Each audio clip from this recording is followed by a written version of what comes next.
जय हिंद। मैं Naveen Kumar Singh, director platform education centre private limited Patna.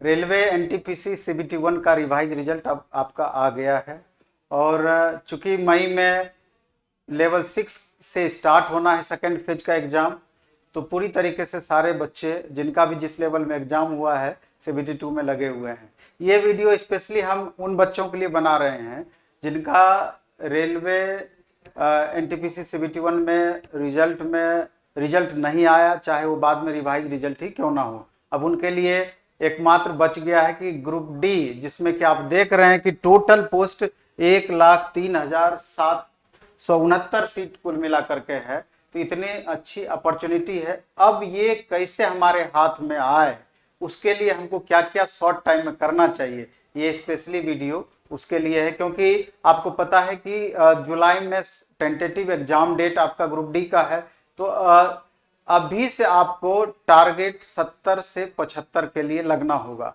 और खास करके इस वीडियो में हम ये चर्चा करने जा रहे हैं कि जिन स्टूडेंट का 60 से कम मार्क्स आता है, 55 से कम मार्क्स आता है, तो बचे हुए 3 महीने के समय में कैसे उसको 70-75 तक हम पहुंचाएं। क्योंकि जब तक आपका 70 से 75 के बीच मार्क्स नहीं आएगा तो फाइनल रिजल्ट होने की संभावना ग्रुप डी में भी आपकी कम ही रहेगी, परेशानी वहां पर भी आपका बन सकता है। इसलिए अपनी छोटी छोटी कमियों को इस बीच में नजरअंदाज नहीं करना है, उस कमियों को पहचान करके उस पर मेहनत करके अधिक से अधिक इंप्रूवमेंट लाने का प्रयास करना है। तो जिस तरीके से आप थंबनेल में देख रहे हैं कि railway group D tentative exam date जुलाई 2022, पोस्ट के बारे में हम चर्चा किए हैं। स्कोर 60 से कम अगर रहता है तो अब 70 से 75 तक हम कैसे पहुंचाएं, इसी के लिए इस वीडियो में हमारी रणनीति होगी, इसी से रिलेटेड हम आपसे चर्चा करेंगे। तो ये सारा कुछ आप जहां भी रहते हैं, चाहे आप घर पर रह करके तैयारी करते हो या अपने होम डिस्ट्रिक्ट में तैयारी रहकर कर रहे हो, या फिर पटना, लखनऊ, कानपुर, जयपुर, कहीं पर भी आप रह करके तैयारी करते हो, इस चीज को फॉलो करने पे हमको लगता है मैक्सिमम बेनिफिट आपको मिलेगा। इसके अलावे भी 2-3 महीने के लिए अगर कुछ बच्चे पटना आना चाहते हैं तैयारी के लिए, तो लास्ट में हम उस पर भी चर्चा करेंगे। घर पर रह करके हमारे साथ आप किस तरीके से और तैयारी को बेहतर कर सकते हैं हमसे जुड़ करके, उस पर भी लास्ट में चर्चा करेंगे। लेकिन उससे पहले जो इसकी रणनीति होनी चाहिए उस पर हम चर्चा करेंगे, आपको ध्यान देना है उस पर। तो सबसे पहले हम आते हैं कि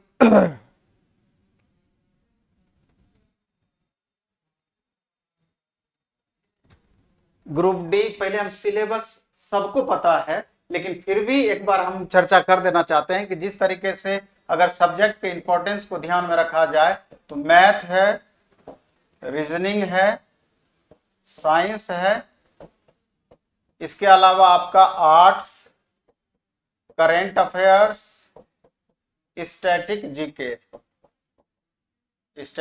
कुल मिला के 4 भाग में आप इसको बांट सकते हैं। और अगर वेटेज के हिसाब से देखा जाए तो मैथ से आपका लगभग 25 क्वेश्चन पूछा जाएगा एग्जाम में, रीजनिंग से लगभग 30 क्वेश्चन पूछा जाएगा, और साइंस से लगभग 25 क्वेश्चन पूछा जाएगा, और 20 क्वेश्चन आपको arts, current affairs, static GK के लिए आपको पूछा जाएगा। अब हमारा टारगेट जो इसमें होगा सिलेबस के अकॉर्डिंग 70 से 75 के बीच का टारगेट हमारा होगा। यही टारगेट हमको फिक्स करके चलना है, यहां तक हम कैसे पहुंच सकते हैं। और इस टारगेट तक पहुंचने के लिए हमको करना क्या है, मैथ में मिनिमम आपको 20 से 22 मार्क्स आपको लाना है। 22 से कम मार्क्स लाइएगा तो आपको परेशानी हो सकती है, और इसमें संभव है इतना मार्क्स लाना। रीजनिंग में अगर आप 30 का टारगेट लेकर के चले हैं तो 26 से लेकर के 28 मार्क्स तक का टारगेट रखना है, इतना हमको आना ही चाहिए। इसके अलावा साइंस में हमको अगर 25 मार्क्स का क्वेश्चन में पूछा जाएगा 25, तो इसमें 18 से 20 मार्क्स का टारगेट रखना है, और इसमें 10 से 12 मार्क्स का आपको टारगेट रखना है। अगर यहां तक आप देखेंगे तो आप जोड़ लीजिए 20-20 40, 6 46, और 46 10 56, 10 66, 8 74, 74 के अप्रॉक्स पहुंच जाता है। ये लोअर लिमिट इसका अगर हम लेते हैं तो इसका अपर लिमिट लेंगे तो करीब आपका आप जोड़ लीजिए करीब 80-82 तक आपका पहुंच जाएगा अपर लिमिट। तो इसके अगर लोअर लिमिट पर भी चलेंगे तो मैथ में मिनिमम हमको 20 मार्क्स लाने का कोशिश करना है, रीजनिंग में हमको 25 से 26 मार्क्स लाने का कोशिश करना है, साइंस में 25 में से 18-20 तक भी मार्क्स लाने का कोशिश करना है, और arts current affairs static GK में 10 से 12 मार्क्स हमको लाने का प्रयास करना है। अगर इतना हम ला पाते हैं तो इतना लाना बहुत ही ज्यादा टफ नहीं है। टफ है अथवा नहीं है ये इस बात पर निर्भर करता है कि सब्जेक्ट पर आपका पकड़ कितना है। स्वाभाविक है कि सब्जेक्ट पर पकड़ आपका ठीक ठाक है तो आपके लिए टफ नहीं है। अगर सब्जेक्ट पर पकड़ आपका बहुत अच्छा नहीं है तो निश्चित रूप से आपके लिए बहुत ही ज्यादा ये टफ है। तो इसमें हम नेक्स्ट जाएंगे। नेक्स्ट और हम इसमें चर्चा करते हैं कि अब सब्जेक्ट वाइज हमारी रणनीति क्या होनी चाहिए कि मैक्सिमम मार्क्स लाने का। तो पहले अगर हम मैथ की ही चर्चा करें तो मैथ चूंकि 25 क्वेश्चन 25 मार्क्स का रहेगा तो इसमें जो हम टारगेट अपना फिक्स किए हैं 20 से 22 मार्क्स का टारगेट हमारा है टारगेट। तो इसके लिए हमको क्या करना चाहिए? तो इसके लिए सबसे पहले तो ये देखना होगा कि आपका बेसिक कैसा है। अगर बेसिक आपका अच्छा है तो मैक्सिमम मार्क्स संभव है। बेसिक अगर आपका ठीक नहीं है तो सेल्फ एवेल्यूशन आपका करना है कि अभी भी मैथ का कौन सा टॉपिक ऐसा है जिसमें आपका परेशानी रह जा रहा है, और उस पर मेहनत करके अधिक से अधिक मेहनत करके आप अपनी परेशानी को कम कर सकते हैं। पहली बात, चूंकि 2019 फरवरी मार्च की ही ये वैकेंसी है, लगभग 3 साल प्लस आपका हो चुका है, तो हम उम्मीद करते हैं कि मैक्सिमम बच्चों का सिलेबस सारा कुछ पढ़ा हुआ है। अब प्रैक्टिस आपका जितना बेहतर करेंगे उतना ही परफॉर्मेंस आपका बेहतर होगा। तो हमारा अपना मानना है कि मैथ के लिए एक सेट डेली कम से कम मैथ का आप बनाएं, एक सेट डेली, यानी कि मैथ टेस्ट एक सेट डेली। और ये सेट कहां से आएगा आपका? तो इसके लिए आप सबसे बेहतर माध्यम होगा कि प्रीवियस ईयर क्वेश्चंस का सॉल्यूशन आप करें सिटिंग बाय सिटिंग। आप देखेंगे कि प्लेटफॉर्म का रुक्मिणी पब्लिकेशन से स्पेशल मैथ का कई वॉल्यूम में सिटिंग बाय सिटिंग आया हुआ है। तो और अन्य भी बुक्स आपको मार्केट में अलग अलग पब्लिकेशन का आया हुआ होगा, मे बी कि आपके पास भी होगा। तो आप कोशिश करेंगे कि पहले आप अभी जो एनटीपीसी सीबीटी 1 का एग्जाम हुआ है, पहले सिटिंग बाय सिटिंग एक सेट करके उसको आप बनाएं, और उसके बाद अगर आपके पास समय बचता है तो कोशिश करना है कि 2018 में जो मैथ का क्वेश्चन पूछा गया था आप बाद में उसको भी सिटिंग बाय सिटिंग पर सेट करके उससे आप बना सकते हैं। अगर एक सेट मैथ का डेली बनाएंगे तो कहीं 25 क्वेश्चन भी मिलेगा, कहीं 27 क्वेश्चन भी एक सेट में मिलेगा, कहीं 30 क्वेश्चन तक आपको वहां मिल सकता है। तो इससे कोई परेशानी नहीं है। आपका कोशिश ये रहना चाहिए कि 20 मिनट में एक सेट हम मैथ का बना जाए एकदम टाइम देख करके, और जो क्वेश्चन हमसे गलत होता है उस क्वेश्चन को हम चिन्हित करके गोल घेर करके रखते चले जाएं, और बाद में जो क्वेश्चन हमसे नहीं बना उसका डिटेल सॉल्यूशन देख करके उसके कंसेप्ट को हम समझने का प्रयास करें। अगर उसके कंसेप्ट को बेहतर तरीके से समझ पाएंगे तो इसमें आधा घंटा कम से कम आपको लगेगा। जो 25-30 क्वेश्चन में 10-15 क्वेश्चन आपसे नहीं बना होगा उसको अच्छे से देखने में आधा घंटा से लेकर 45 मिनट का समय आपका लग सकता है। लेकिन उद्देश्य आपका यह रहना चाहिए कि आज जो क्वेश्चन हमसे गलत हो गया और दूसरे दिन जब भी इस तरह का क्वेश्चन हमसे मिलेगा तो वो हमारे स्कोर को प्लस करे। 1, 2, 3 मार्क्स हमारा निश्चित रूप से हर सेट में हमारा इसके माध्यम से बढ़ते चले जाए, ऐसा कंसेप्ट आपका क्लियर करना है। आप सॉल्यूशन के माध्यम से भी ये कंसेप्ट क्लियर कर सकते हैं। ज्यादा परेशानी है तो कोई ग्रुप मेंबर या कोई आपके कलीग से, सीनियर से, कोई टीचर की मदद से भी बाकी गलत हुए क्वेश्चन का आप डिस्कशन करके उसका कंसेप्ट आप समझ सकते हैं। तो ऐसा अगर डेली एक सेट करके करेंगे, सप्ताह में 5 सेट भी करेंगे, और सैटरडे संडे को उस 5 सेट का रिवीजन भी अगर आप करेंगे तब भी ये चीज संभव है। 1 महीना, 2 महीना, 3 महीना, 3 से 3.5 महीना आपके पास समय कितना बचा हुआ है? 90 दिन से 100 दिन का समय आपके पास बचा हुआ है। तो 90 से 100 दिन के बीच में तो अगर एक सेट भी डेली बनाते हैं तो मिनिमम 80-90 सेट आराम से मैथ का आपका हो सकता है। और 50 सेट ही अगर आप अच्छे से बना लेंगे, मैथ का पूरा कंसेप्ट अगर आप समझ लेंगे, तो मेरे ख्याल से 25 में से 22 नंबर लाना बहुत ही प्रॉब्लम, बहुत ही ज्यादा टफ आपके लिए नहीं रह जाएगा। इसमें ध्यान ये रखना है कि मैथ में आपका एडवांस भी होगा, अर्थमेटिक भी होगा, DI से भी क्वेश्चन रहेगा, और एडवांस में आप देखेंगे कि स्टैट से भी क्वेश्चन रहेगा, geometry, trigonometry, algebra sub section से क्वेश्चन रहेगा। तो खास करके एडवांस मैथ पे ज्यादा से ज्यादा ध्यान देंगे, उसको एक बार, 2 बार, 3 बार बनाने का कोशिश करेंगे, वही क्वेश्चन आपको भीड़ से अलग कर सकता है। इस बात को ध्यान देते हुए मैथ में मैक्सिमम मार्क्स हम लाने का कोशिश करेंगे। यानी कि मैथ टेस्ट 1 से डेली बनाना है, प्रीवियस क्वेश्चन हमारा मुख्य टारगेट में होना चाहिए, और डेली जब बनाएंगे तो उसका सॉल्यूशन भी हम साथ में करते चले जाएंगे, और क्वेश्चन को चिन्हित भी करते चले जाएंगे, और प्रत्येक शनिवार और रविवार को जो सप्ताह भर का सेट बनाया हुआ है उसका हम डिस्कशन यानी कि रिवीजन, पूरा सप्ताह में जो क्वेश्चन हमसे नहीं बना है प्रत्येक सैटरडे संडे को सिर्फ वही क्वेश्चन चिन्हित करके दोबारा से प्रैक्टिस करेंगे। चलिए हम और आगे बढ़ेंगे। ये तो मैथ की बातें हुई, इसके बाद हम चले आते हैं नेक्स्ट में रीजनिंग पर। तो जो चीज हम मैथ के लिए लागू किए हैं सेम चीज हम रीजनिंग के लिए भी लागू करेंगे।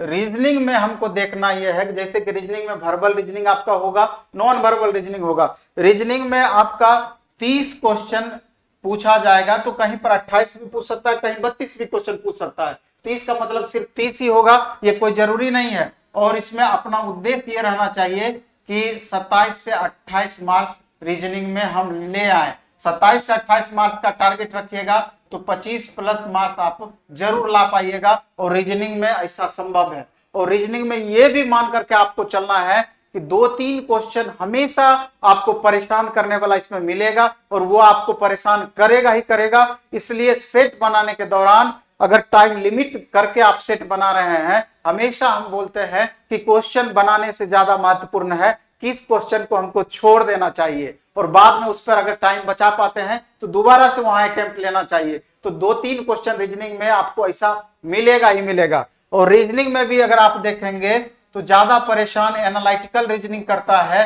तो एनालिटिकल रीजनिंग पर आपका खास फोकस होना ही चाहिए। इसमें आप अपना स्ट्रेंथ के अकॉर्डिंग आप देख लेंगे कि एनालिटिकल रीजनिंग में किस तरह का क्वेश्चन ज्यादा परेशान करता है, तो उस पर अधिक से अधिक अलग से भी मेहनत करके उस टॉपिक को आपको क्लियर कर लेना है। और रीजनिंग भी उसी तरीके से प्रीवियस आप पहले एनटीपीसी सीबीटी 1 का, चूंकि वो भी टीसीएस कंडक्ट की है, और आगामी एग्जाम चूंकि एनएसईआईटी आपका कंडक्ट करेगी, तो टीसीएस का पैटर्न आपका बनिस्पत ज्यादा टफ रहा है, तो टफ पैटर्न पर बनाए हुए रहेंगे तो एनएसईआईटी तो अपने आप में थोड़ा सा ज्यादा मेंटेन होगा, ज्यादा परेशानी नहीं होगी।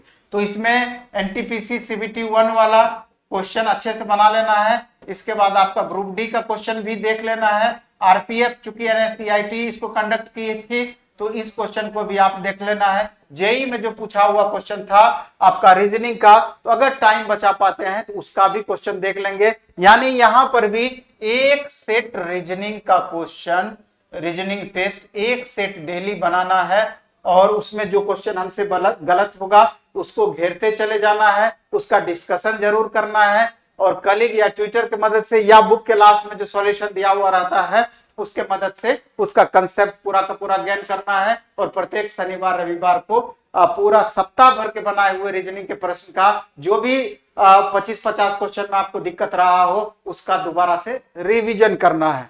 तो रीजनिंग में इतना चीज करना है सब्जेक्ट वाइज। इसके बाद अगर हम बढ़ते हैं तो आगे, तो इसमें साइंस आता है।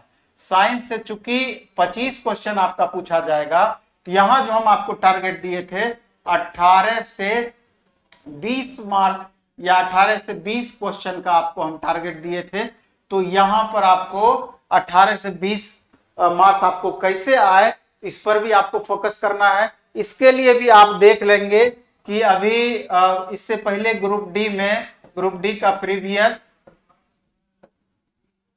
इसमें आपको प्लेटफॉर्म का रुक्मिणी पब्लिकेशन से जो स्पेशल बुक आया है, प्लेटफॉर्म का रुक्मिणी के माध्यम से जो स्पेशल जीएस वाला बुक है, वहां पे आपको साइंस का क्वेश्चन मिल जाएगा एक जगह कलेक्ट किया हुआ, या इसके पहले भी हम साइंस का स्पेशल सीरीज निकाले थे तो वहां से भी रिवीजन कर सकते हैं, या फुल सिलेबस का प्रीवियस क्वेश्चन होगा तो उसमें साइंस अलग करके साइंस का स्पेशल प्रैक्टिस करेंगे। और वहां पर आप स्पेशल देखेंगे कि वहां साइंस में फिजिक्स और केमिस्ट्री से रिलेटेड आपका 2 से 3 प्रश्न या 4 प्रश्न आपका न्यूमेरिकल सेक्शन का भी होगा, तो न्यूमेरिकल पर भी ध्यान देना है।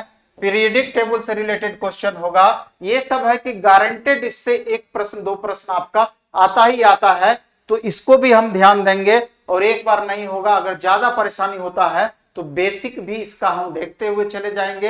एक से डेली अगर बनाते हैं, उसका अगर आप सॉल्यूशन देखते हैं, गलत हुए क्वेश्चन का आप रिवीजन करते हैं, पहले से पढ़े हुए नोट्स का भी आप साथ में रिवीजन करते चले जाते हैं, तो आधा घंटा 20 से 25 मिनट आपको सेट बनाने में लगेगा, और 40 से 45 मिनट अगर आप इसके एक्सप्लेनेशन पे आप ध्यान देते हैं, तो मेरे ख्याल से बहुत परेशानी आपको साइंस में भी आपका नहीं रह जाएगा।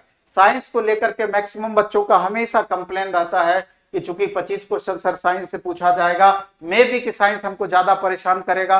तो एक बात और बता देना चाहते हैं कि जिन बच्चों को साइंस में ज्यादा दिक्कत होता है, तो प्लेटफॉर्म में भी 25 क्वेश्चन साइंस का ऑनलाइन और ऑफलाइन दोनों मोड में हम टेस्ट दिए हुए हैं 25 क्वेश्चन का। तो ऑनलाइन में मात्र 100 रुपया पर मंथ आपका लगता है। द प्लेटफॉर्म ऐप को डाउनलोड करेंगे, वहां 25 क्वेश्चन बाइलिंगुअल सेलेक्टिव क्वेश्चन होता है, डेली टेस्ट होता है, और डेली उस 25 क्वेश्चन का 45 मिनट हम सॉल्यूशन कराते हैं। अगर 2-3 महीना उसको भी कर पाते हैं तो मेरे ख्याल से कोई परेशानी नहीं होगी। और ऑफलाइन मोड में प्लेटफॉर्म आ करके अगर बच्चे चाहें तो 10 से 11 टाइमिंग है, 20 मिनट में 25 क्वेश्चन का टेस्ट लेते हैं और तुरंत उसका एक्सप्लेनेशन हम उसी टाइम में कराते हैं। तो साइंस में बहुत बेहतर इंप्रूवमेंट आपका हो जाएगा, और यही चीज आप घर पर रह करके भी खुद से भी कर सकते हैं इस प्रोसेस के थ्रू। और शनिवार रविवार का पूरा सप्ताह का पढ़ा हुआ रिवीजन करिए, तब भी वो चीज मेंटेन हो जाएगा, बहुत परेशानी आपको नहीं रह जाएगी। इसके बाद हम आते हैं arts, current affairs, static GK. इस सेक्शन से ग्रुप डी में आपका 20 क्वेश्चन अप्रोक्स पूछा जाएगा। 20 क्वेश्चन में आप मान करके चलिए कि 8 से 10 क्वेश्चन आपका करंट अफेयर से रिलेटेड रहेगा। बाकी स्टैटिक भी जो होगा वो करंट से रिलेटेड स्टैटिक आजकल ज्यादा पूछ रहा है। इसके अलावा 8 सेक्शन से आपको 8 से 10 क्वेश्चन अगर 8 सेक्शन से पूछता है, हिस्ट्री, पॉलिटी, इकोनॉमी, ज्योग्राफी मिला करके अगर 8 से 10 क्वेश्चन पूछता है, तो यकीन मानिए ये 8 से 10 क्वेश्चन ऐसा होगा कि अगर कम भी आप ध्यान दिए हुए हैं तो 4, 5, 6 क्वेश्चन तक आपका इससे बन जाएगा। 3-4 क्वेश्चन में आपका प्रॉब्लम हो सकता है। तो मेरे ख्याल से ग्रुप डी के लिए मैथ, रीजनिंग, साइंस पर सबसे ज्यादा फोकस करना है। बाकी टाइम निकाल करके इस सेक्शन पर भी आपको अच्छे से रिवीजन करने के लिए लगना चाहिए। अभी प्लेटफॉर्म का एक रुक्मिणी पब्लिकेशन से करंट का स्पेशल बुक आया हुआ है, वार्षिकांक। वार्षिकांक इसमें जिस तरह का करंट अफेयर्स आपका पिछली बार पूछा गया था, टोटल उसी तरह का क्वेश्चन का इसमें कलेक्शन हम किए हुए हैं। तो अगर उससे भी चाहेंगे तो मैक्सिमम क्वेश्चन आपका पकड़ में आएगा, और 6 महीने से साल भर तक का करंट अफेयर्स आपको इसके माध्यम से मेंटेन करने का कोशिश करना है। और स्टैटिक कोई भी ऑथेंटिक बुक का, प्लेटफॉर्म का हो, स्पीडी का हो, दूसरा कोई भी बुक होता है, उससे आप स्टैटिक भी देख करके चलें। लेकिन मेन हम जो बताए मैथ, रीजनिंग, साइंस मिला करके, चूंकि ये तीनों स्कोरर सब्जेक्ट है, यहां पर आपको मैक्सिमम मार्क्स लाना ही होगा। अब सब्जेक्ट से परे और क्या चीज पर हमको ध्यान देना है, ये बहुत जरूरी चीज है कि प्रैक्टिस। कहा भी जाता है कि practice makes a man perfect, इसलिए प्रैक्टिस बहुत मस्ट है। कोशिश करना है कि एक सेट फुल सिलेबस का डेली बनाना है। क्या करना है? एक सेट फुल सिलेबस का डेली बनाना है। एक सेट का मतलब होता है कि 100 क्वेश्चन का फुल सिलेबस का डेली सेट बनाना है। ये सेट में इस चीज बात को ध्यान देना है कि कोई भी ऑथेंटिक प्रैक्टिस वर्कबुक से एक सेट बनाएं, और अगर संभव हो तो ग्रुप में जहां 4 लड़के, 5 लड़के, 10 लड़के अगर एक जैसे तैयारी करने वाले होते हैं तो और भी ज्यादा परफॉर्मेंस आपका बेहतर होगा।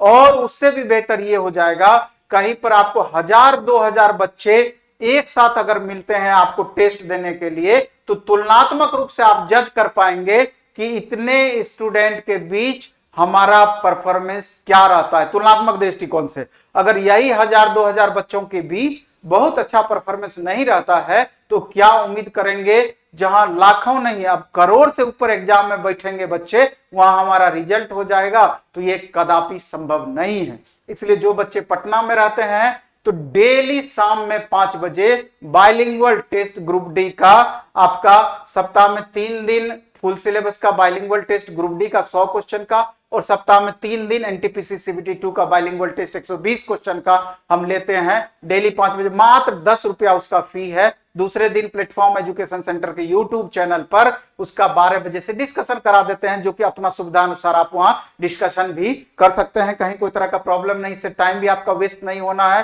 तो इन बातों पर आपको ध्यान देना चाहिए। इसके अलावा अगर आप ऐसा करते हैं तो समझिए कि मैक्सिमम बेनिफिट आपको मिल पाएगा। इसके अलावा आपको अगर जो बच्चे पटना से बाहर रहते हैं, पटना से बाहर का मतलब ये हुआ कि कोई बिहार से भी बाहर के बच्चे हैं, गांव ग्रामीण परिवेश में रह रहे हैं, अगर उनको नेट की सुविधाएं हैं और हमारे इस प्लेटफॉर्म का लाभ उठाना है, तो ऐसा नहीं है कि ये चीज हम सिर्फ कोर्स बेचने के लिए बोल रहे हैं। ऐसा हम इसलिए बोल रहे हैं कि एक माहौल भी आपका क्रिएट होगा, ऐसी व्यवस्थाएं संभव है। अगर आपको जरूरत है तो इसको करना है, नहीं जरूरत है तो कोई जरूरत नहीं है इसको दोबारा से आप या इसको करने का। तो वहां पर क्या है, द प्लेटफॉर्म ऐप आप डाउनलोड करेंगे, 50 रुपये में 15 टेस्ट आपका ग्रुप डी का उपलब्ध है, 50 रुपये में 15 टेस्ट एनटीपीसी सीबीटी 2 का बाइलिंगुअल मोड में उपलब्ध है।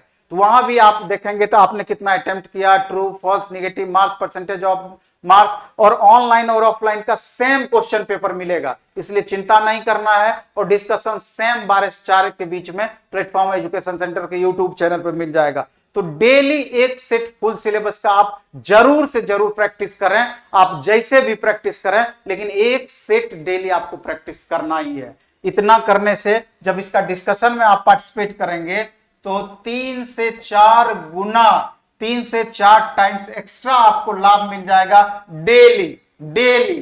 तो आप समझ सकते हैं कि 3 महीना 3.5 महीना में कितना ज्यादा क्वेश्चन का कलेक्शन हो जाएगा। और जो चीज हम बताए थे कि डेली 25 क्वेश्चन, 30 क्वेश्चन, 25 क्वेश्चन का मैथ, रीजनिंग और साइंस का भी टेस्ट का प्रैक्टिस करने के लिए, वो भी टेस्ट अगर खुद से होता है तो ठीक है, नहीं तो ऑफलाइन मोड में प्लेटफॉर्म के पटना सेंटर पर वो टेस्ट डेली उपलब्ध है। 20 मिनट में 25 क्वेश्चन का हम टेस्ट लेते हैं, 20 मिनट में 30 क्वेश्चन का टेस्ट लेते हैं, उसी समय 45 मिनट एक्सपर्ट टीचर के द्वारा पूरा क्वेश्चन का हम सॉल्यूशन करा देते हैं। तो अगर चाहें तो यहां आकर के भी आप ये सारा लाभ उठा सकते हैं। और द प्लेटफॉर्म ऐप पर भी सब्जेक्ट वाइज टेस्ट वहां पर दिया हुआ है, वहां से भी चाहें तो मात्र 100 रुपया पर मंथ लगता है आपको सब्जेक्ट वाइज टेस्ट का, वहां से भी आप पूरी तरीके से घर पर बैठे बैठे इन सारी चीजों का लाभ उठा सकते हैं। नहीं तो ये सारा कुछ आप खुद से भी कर सकते हैं, लेकिन इतना चीज आपको जरूर से जरूर करना है। इसके अलावा आपको जो ध्यान देना है, कुछ खास बातों पर ध्यान देना है कि सेट बनाने के दौरान हमको किन किन बातों पर ध्यान रखना चाहिए सेट बनाने के दौरान। तो सेट बनाने के दौरान सबसे पहले अपने स्पीड को मेंटेन करना है, स्पीड एंड एक्यूरेसी, ये 2 चीज को मेंटेन करना है। स्पीड और एक्यूरेसी ये 2 चीज को मेंटेन करना है। स्पीड का क्या मतलब हुआ कि जैसे 90 मिनट में 100 क्वेश्चन आपको बनाना है, 90 मिनट में 100 क्वेश्चन, तो आप देख रहे हैं कि लगभग 45 सेकेंड एक क्वेश्चन पे आपका पड़ता है। तो मैथ और रीजनिंग मिला के 55 क्वेश्चन ग्रुप डी में पूछा जाना है, तो ये दोनों पेपर में आपका मैक्सिमम समय आपका लेगा। इसलिए पहले आपका उद्देश्य ये रहना चाहिए कि 1 से लेकर के 100 तक हम भागते हुए चले जाएं। हम हमेशा बोलते हैं कि कौन सा प्रश्न बनाने से ज्यादा महत्वपूर्ण है कि किस क्वेश्चन को हमको छोड़ देना चाहिए। तो हर सब्जेक्ट में आपका 2 से 3 क्वेश्चन आपको परेशान करने वाला होगा। तो जो परेशान करने वाला क्वेश्चन है तो एक नजर में आपको पकड़ में आ जाती है, तो पहले 1 से लेकर 100 तक हम भागते चले जाएंगे उस क्वेश्चन को छोड़ करके। दोबारा से अगर टाइम हम बचा पाए तो लास्ट में जो क्वेश्चन हम नहीं बना पाए थे फिर उस पर जाकर के हम अटेम्प्ट लेंगे। ऐसा रणनीति आपको बनाने से क्या होता है कि जैसे कई बार क्या होता है कि एक बगल से बनाते चले जाते हैं और आराम से बना रहे हैं, तो पता चलता है कि 90 क्वेश्चन बनाते बनाते ही हमारा टाइम ओवर हो गया और लास्ट में 10 क्वेश्चन ऐसा था कि जिसमें 2 4 5 क्वेश्चन हम बड़ी आसानी से हम बना सकते थे। यहां तो दौड़ से बाहर करने के लिए 1 मार्क्स ही आपका काफी है, ये बात आप समझ लीजिए। 1 मार्क्स के उथल पुथल पर आपका हजारों बच्चों में उथल पुथल हो जाता है। इसलिए आपकी छोटी सी गलती अगर आपसे जानबूझ करके हो जाता है तो आपको अफसोस करने के सिवा कुछ भी नहीं रह जाएगा। एक तो ये हो गया। दूसरा आपका महत्वपूर्ण सवाल है कि निगेटिव पर कंट्रोल हम कैसे करें। निगेटिव पर कंट्रोल हम कैसे करें, क्योंकि आपको मालूम है कि 1/3 निगेटिव है।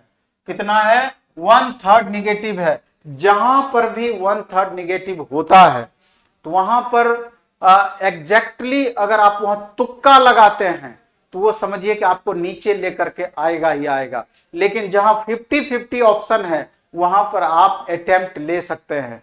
तो बहुत सारे बच्चे बोलते हैं कि सर हमारा निगेटिव पर कंट्रोल नहीं हो पाता है, हमारा मैक्सिमम क्वेश्चन निगेटिव जाता है। तो इसका साधारण सा इसमें बात यह है कि अगर सब्जेक्ट पर पकड़ आपका बेहतर होगा तो स्वतः है कि कंफ्यूजन आपका कम होगा। कंफ्यूजन कम होगा तो स्वतः है कि निगेटिव आपका कम होगा। निगेटिव कम होगा तो आपका स्कोर बढ़ेगा। इसलिए अगर अधिक से अधिक निगेटिव होता है तो इसका मतलब है कि अभी भी सब्जेक्ट पे पकड़ में आपकी कमी है। तो सब्जेक्ट में अगर कमी है पकड़ में तो लगातार प्रैक्टिस के माध्यम से उसको दूर कर सकते हैं। कंसेप्ट आपका क्लियर करके उसको दूर कर सकते हैं। लगातार आप रिवीजन करके उसको दूर कर सकते हैं। तो लेकिन इन छोटी छोटी बातों पर ध्यान देना है कि जिसमें चारों ऑप्शन अगर हम नहीं जान रहे हैं तो एकदम उसको हम टच नहीं करेंगे। अगर 2 ऑप्शन में हमको कंफ्यूजन है तो वहां हम अटेम्प्ट ले सकते हैं। इसलिए निगेटिव पर कंट्रोल करने के लिए खुद पे कंट्रोल करना होगा, सब्जेक्ट पर पकड़ आपको बढ़ाना होगा, निगेटिव कम से कम आपको लेना होगा। अधिक से चारों ऑप्शन में जो नहीं जान रहे हैं उस क्वेश्चन को छोड़ देना पड़ेगा। तो निगेटिव पर कंट्रोल एकदम मस्ट है। इसके बाद एक मेन पॉइंट और है कि चूंकि वहां आपका सीबीटी मोड में एग्जाम होना है, कंप्यूटर बेस्ड टेस्ट होना है, तो लास्ट मोमेंट में कोशिश करना है कम से कम 10-20 टेस्ट आपका सिस्टम पर जाकर के आप जरूर देने का प्रयास करें। अगर 10-20 सेट अगर आप सिस्टम पर देंगे तो आप पहले से कंफर्ट फील करेंगे और वहां जाकर के बहुत ज्यादा परेशानी आपको फील नहीं होगा और इसका बेनिफिट आपको जरूर होगा। यह बात निश्चित रूप से आप समझ लीजिए। और हम जो ये बातें बताए हैं कि ये तो प्रैक्टिस करके जाना ही जाना है। भीड़ में टेस्ट देने वाली बात जो बताए हैं कि जहां भी 1000-2000 बच्चे टेस्ट दे रहे हैं उस भीड़ में घुसने का प्रयास करें और उस भीड़ में घुस करके दूसरे बच्चों के कंपैरिजन में खुद को एसेस करने का प्रयास करें। तो हमको पूरा विश्वास है इन छोटे छोटे चीजों के माध्यम से 70 से 75 मार्क्स तक आप पहुंच सकते हैं। 70 से 75 मार्क्स आप ला सकते हैं और कोशिश करना है। और सबसे बड़ी बात यह है कि चूंकि समय आपके पास 90 से 100 दिन का बचा हुआ है, तो इस 90 से 100 दिन के टाइम में आपको 8 से 10 से 12 घंटे का क्रमबद्ध तरीके से रेगुलर रूटीन मेंटेन करते हुए आपको पढ़ाई करना है। और जो भी आपकी कमियां रह जाती है एक सुनिश्चित तरीके से उस कमियों को पहचानने का प्रयास करना है और धीरे धीरे स्टेप बाय स्टेप उस कमी को दूर करने का प्रयास करना है। अभी YouTube पर भी 3-4 हम फ्री क्लासेस चला रहे हैं। एक तो सुबह 8 से 9 आपका साइंस का इंजीनियर आशीष सर का क्लास चलता है complete free. Complete group D NTPC CBT 2 दोनों के लिए बिल्कुल फायदेमंद है। वहां आप एक दिन क्लास करके जाकर के देखें, अगर फायदा समझ में आता है दूसरे दिन अपने नहीं छोड़िएगा। वहां 20 से 25 क्वेश्चन जो हम कराते हैं अगर उसका एक्सप्लेनेशन देखिएगा तो कम से कम 100 क्वेश्चन के बराबर लाभ आपको जरूर होता है। और रात में 7 से 8 रीजनिंग का और 8 से 9 मैथ का स्पेशल सीरीज अभी हम दिए हुए हैं यूट्यूब पर बिल्कुल फ्री, जो कि आपको ग्रुप डी तक बिल्कुल फायदा 100% पहुंचाएगा। इसलिए चाहे तो उस फ्री क्लासेस का भी आप लाभ उठा सकते हैं। तो आप कोशिश करना है कि जो भी बातें आपको बोले हैं इन छोटी छोटी बातों को इंप्रूव करके आप मैक्सिमम मैक्सिमम मार्क्स ला सकते हैं। तो मेहनत करिएगा तो निसंदेह आप जो भी आपकी चाहत है वो आपकी पूर्ति होगी। अगर मेहनत में कमी रही तो आपको निराशा हाथ लग सकता है। कंपटीशन किस कदर लगातार बढ़ा हुआ है आपको पता है कि 1.25 करोड़ लगभग बच्चे फॉर्म भरे हुए हैं उसमें 1,03,000 वैकेंसी के लगभग है, तो उसमें अगर स्थान पक्का करना है तो आपको मेहनत करना ही होगा। और दोबारा ऐसा अपॉर्चुनिटी 1,03,000, ये समझिए गवर्नमेंट सेक्टर का अब तक का सबसे बड़ा वैकेंसी है, दोबारा से ऐसा मौका आपको नहीं मिलना है। और जो पटना के बाहर के बच्चे हैं या जो नए बच्चे हैं, इस बार 10th पास किए हैं, 12th पास किए हैं, ग्रेजुएशन पास किए हैं, अगर नया तैयारी स्टार्ट करना चाहते हैं या एलपी टेक्नीशियन का नया तैयारी स्टार्ट करना चाहते हैं, उनके लिए 15 तारीख से नॉन टेक का अलग बैच आ रहा है और टेक्निकल का अलग बैच आ रहा है ऑनलाइन मोड में। और ऑफलाइन मोड में आपका अभी प्रत्येक 2 दिन 3 दिन पर अभी आपका कल से एक नया बैच स्टार्ट हो रहा है, एक अगला सप्ताह से नया बैच स्टार्ट होगा। तो आप चाहें तो ऑफलाइन मोड हो या ऑनलाइन मोड, ऑनलाइन मोड होगा द प्लेटफॉर्म ऐप डाउनलोड करके वहां से क्लास कंटिन्यू करिएगा। 15 तारीख से नया बैच आएगा। ऑफलाइन में अगर करना होगा तो आप प्लेटफॉर्म सेंटर पर आकर के अभी लगातार प्रत्येक सप्ताह आपको नया बैच मिल जाएगा, उसको कंटिन्यू करके अपना परफॉर्मेंस नेक्स्ट एग्जाम के लिए बेहतर कर सकते हैं। चलिए धन्यवाद, बेस्ट ऑफ लक, खूब अच्छे से पढ़िए, खूब मजे से पढ़िए, खूब मन से पढ़िए। धन्यवाद।